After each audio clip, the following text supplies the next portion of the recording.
This year we have had an increase up to the end of May, an increase of 1.9% over 2018, and 2018 was the busiest year ever.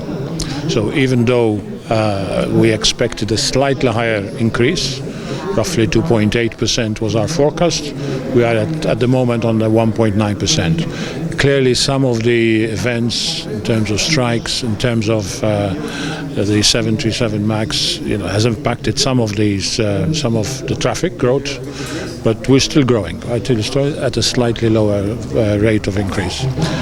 That gives us the problem to solve, not just solving last year's problem, but adding roughly 2% more flights. So I think the work that we've done over the winter to actually manage this amount of flight has been extensive. We have implemented the plans.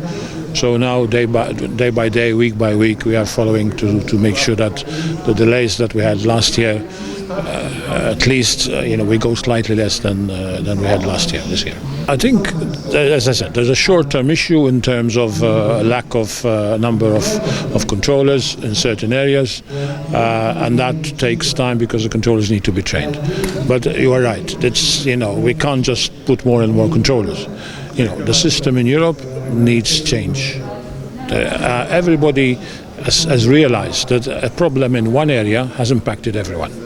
So the solution cannot just come from one area. It has to impact everyone.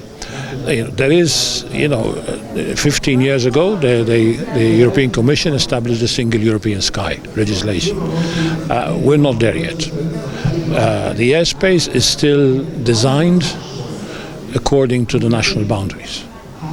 And if we have 65 air traffic control centers, if we have 41 countries in which participating in there, that is a large number of borders. So we can do a better job in actually redesigning the airspace. It doesn't mean that someone is controlling that airspace differently from which air navigation service provider is doing it, is something else. But the airspace needs to be structured in such a way which helps the management of the traffic, i.e. which are the major hubs, where are the aircraft going to descend and climb, what are the preferred routes, so how do we deal with the most flight efficient routes in order to allow this to happen. And that has been very difficult to do in the last 10 years. We have simulated, we have designs, and we have simulated with real traffic, the traffic that we had last year, and we put it into a redesign in a redesigned airspace. We can get 20% more capacity just by redesigning the airspace. So there are tools that the controllers should be having. We have them in some air navigation service providers, not in others. And unfortunately, the network, suffers if one part of it is weak. So we need to increase the level of productivity, the level of operational excellence of all the air navigation service providers. There is a bit of more technology in terms of data link between the air and the ground. It's a plan that should have been implemented already. It has not been implemented yet.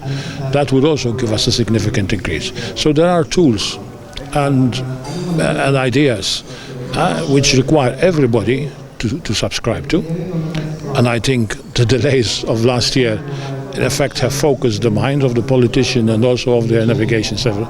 And now's the time to actually get this commitment, and then with a strong program, so that we can implement any of the changes that are recognized.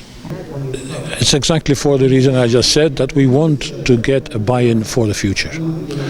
We need to explain what's happening now, so that at least there's an understanding of why we are in the situation that we are.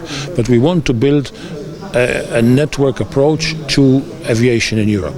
And it is through the huge participation that there is at this event, airports, airlines, and the aviation industry is the one which is impacted most by all this, and they need to contribute.